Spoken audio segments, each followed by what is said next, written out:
uring-uringan, sudah berada di kamar hotel, sudah sempat warming up, sudah kondisi siap tempur. Ayuna menolak meneruskan acara mereka. Ia begitu ketakutan setelah menerima telepon dari suaminya yang kebetulan saat itu juga berada di hotel tersebut. Padahal kalau mereka lanjutkan acara percintanya, toh suami Ayuna juga tak bakal melihat karena mereka berada dalam kamar yang terkunci. Tambah kesal lagi melihat istrinya bersama laki-laki lain ada di hotel itu. Apakah Raisa juga melakukan hal yang sama dengan dirinya? Raisa yang sangat dicintai dan mencintainya, tegakah mengkhianati Damar? Raisa yang tak pernah meninggalkan kewajiban sholat 5 waktu maupun sholat sunnah lainnya, mau melakukan perbuatan dosa maksiat. Lalu sejak kapan Raisa menjalin hubungan dengan lelaki itu? Siapa lelaki itu? Sampai di rumah Damar semakin kesal karena mobil Rasaf diparkir melintang di depan garasi. Apa sih maunya anak itu? Sudah menumpang hidup di rumah ini, malah songong pula. Bisa nggak sih parkir langsung masuk garasi agar Damar bisa parkir di carport? Alhasil Damar harus parkir di luar pagar. Dengan kesal, ditendangnya pintu pagar yang terbuat dari besi itu sampai ia mengadu sendiri kesakitan ketika ujung kakinya berbenturan dengan besi yang keras. Masuk rumah, terlihat rumah lengang. Bi Imas dan Hanum berada di sanggar jahit. Sepertinya sedang banyak jahitan. Terlihat dari tumpukan bahan pakaian di sana. Suara mesin jahit bergetar halus, mengisi keheningan di ujung sore itu. Tidak terlihat Rasaf maupun Saka. Sejak ada Rasaf di rumah itu, Saka jadi tidak peduli sama papanya. Jangan-jangan Rasaf menghasut Saka agar membenci bapaknya. Atau jangan-jangan Rasaf mengajarkan hal yang tidak pantas untuk anak kecil. Mungkin mengenalkan game-game yang bukan konsumsi anak kecil. Atau malah memperlihatkan konten-konten. Awas saja. Kalau itu terjadi, Ras akan berurusan dengan Damar. Tapi, tunggu dulu. Berurusan dengan Ras. Kan sudah 2 kali Damar merasakan bogem mentah dari Rasaf. Apa mungkin Damar sanggup berhadapan lagi dengan Ras? Raisa harus diberitahu hal ini. Sebagai orang tua, mereka tidak boleh membiarkan putra mereka yang masih kecil diracuni otaknya oleh Rasaf. Ya, Raisa harus diberitahu agar Ras segera diusir dari rumah itu. Sudah lewat waktu maghrib, tapi Raisa belum juga pulang. Begitu juga dengan Ras dan Saka. Entah pada kemana orang-orang itu. Damar melangkah ke pintu depan. Di saat yang sama, ia melihat mobil hitam yang pernah mengantar Esa dulu berhenti di depan rumah. Lelaki yang mengemudikan mobil itu turun dan membukakan pintu untuk Raisa. Raisa turun dan berdiri memunggungi rumah, sehingga Damar tidak dapat melihat apa yang dilakukan kedua orang itu, dan ia juga tidak bisa dengan jelas melihat wajah lelaki tersebut. Foto-foto yang pernah diambilnya pun tidak memperlihatkan dengan jelas wajah lelaki itu. Assalamualaikum. Raisa melangkah masuk. Ia tahu Damar ada dekat pintu. Sekilas ia melihatnya tadi. Makanya ia sengaja agak berlama-lama dengan Malik ketika turun dari mobil tadi. Waalaikumsalam.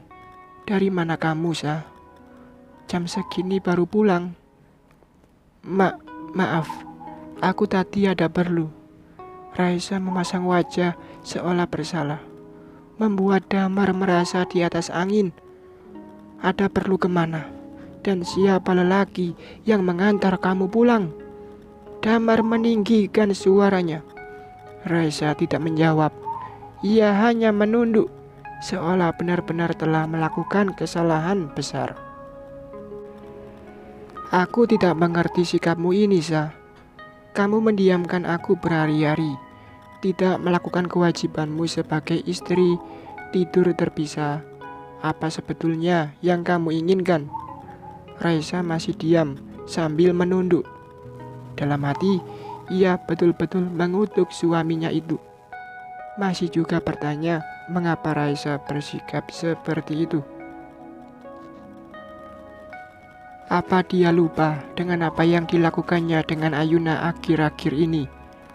Apa dia pikir Raisa biasa-biasa saja melihat adegan ranjangnya dengan Ayuna?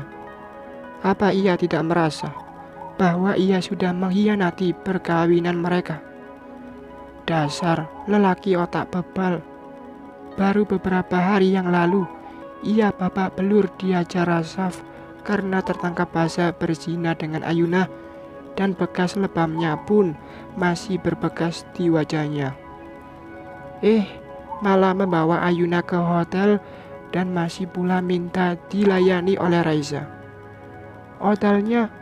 Otaknya betul-betul sudah turun ke bawah pusarnya, rupanya.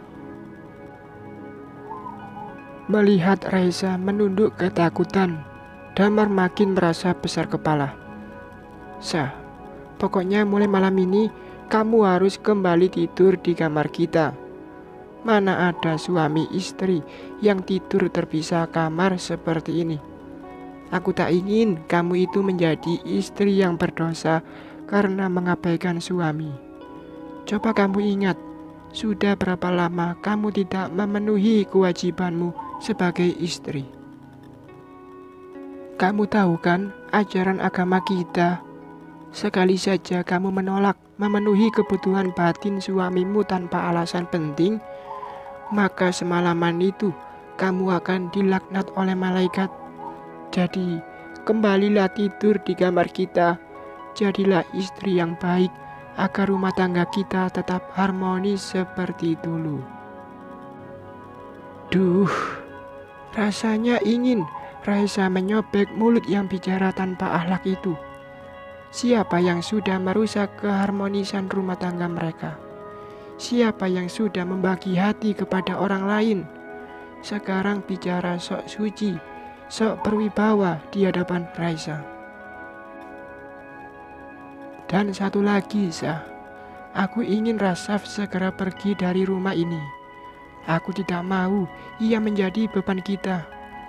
Kan masih ada ayah dan bunda di Depok, tempat biasa ia tinggal. Kamu lihat saja, sejak ada Ras di sini, Saka putra kita jadi tidak bagus kelakuannya. Ia tidak pernah mau sama aku. Kalau mereka ada di rumah, selalu asik berdua di kamar. Aku khawatir Ras meracuni otak anak kita dengan tontonan-tontonan yang tidak layak untuk anak kecil. Lihat saja sekarang, sudah lewat jam 7 malam, mereka masih berada di luar rumah.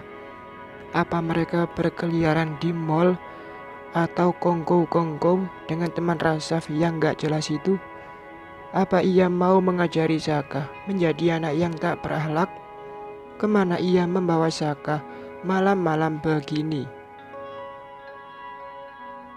Assalamualaikum. Ras muncul di pintu berdua dengan Saka. Keduanya mengenakan baju koko dan peci, serta menyampirkan sajadah di pundak. Saka langsung meraih tangan mamanya dan menciumnya. Aku sudah sholat maghrib dan isya di masjid bareng Om Ras.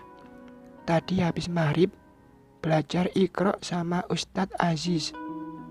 Alhamdulillah, anak mama pintar. Raisa mencium kedua pipi anaknya, lalu tanpa menoleh pada papanya, bocah itu mengikuti Ras masuk ke kamar.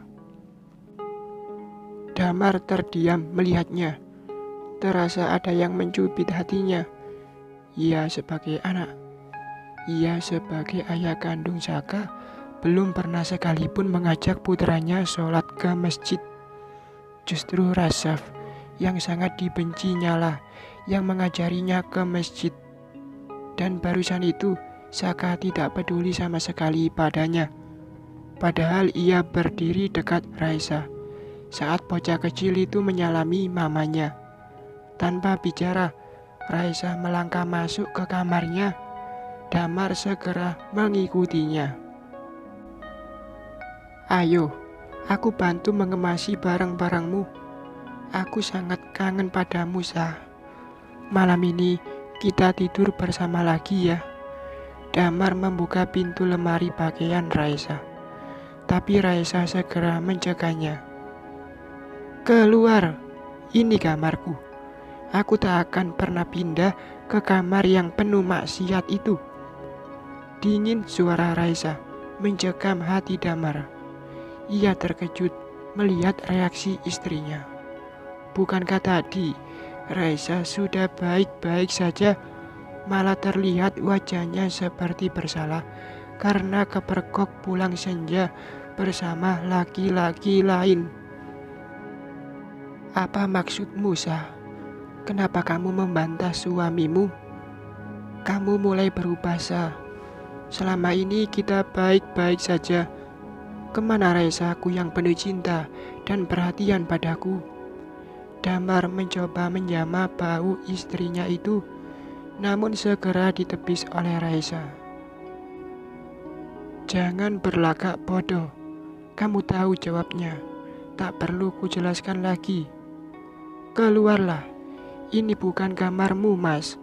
Dan satu lagi, Ras tak akan pindah dari rumah ini. Aku yang minta ia tinggal di sini. Damar menatap lekat-lekat wajah istrinya. Jujur, cintanya masih sangat dalam pada Raisa. Meski ada Ayuna, namun Raisa tetaplah yang utama dalam hatinya. Sah, keluar. Kamu berubah karena laki-laki itu ya. Sudah 2 kali aku melihat ia mengantarmu pulang. Apa hubunganmu dengan dia? Sejak kapan kalian bersama? Jangan main api, Sah. Raisa mendengus mendengarnya. Kamu yang main api, Mas. Dan kamu yang membakar hangus sampai ludes rasa cintaku padamu. Dia membisu, malas berjawab kata dengan Damar. Hanya bikin capek hati. Laki-laki bebal itu tak akan pernah menyadari kesalahannya, malah selalu mencari-cari kesalahan orang lain. Jawab aku, Sah. Sejauh apa hubunganmu dengan laki-laki itu? Damar mengguncang-guncang bahunya dengan geram. Bukan urusanmu, Mas. Jadi urusanku, Sah, karena aku suamimu. Bila kamu salah langkah, aku sebagai suamimu ikut bertanggung jawab di akhirat nanti. Jangan nodai perkawinan kita dengan penyelewenganmu, Sah. Rasanya pingin ngakak Raisa mendengar ucapan konyol suaminya itu. Siapa sih di antara kita yang menyeleweng? Ferguson. Pintarnya kamu memutar balik fakta, Mas. Jangan campuri urusanku, karena aku juga tak mengusik urusanmu dengan perempuan lain. Sekarang keluarlah. Raisa, aku melihatmu di parkiran hotel tadi bersama lelaki itu. Apa yang kamu lakukan di hotel itu? Sangat tidak pantas. Wanita baik-baik sepertimu berduaan dengan lelaki lain di hotel.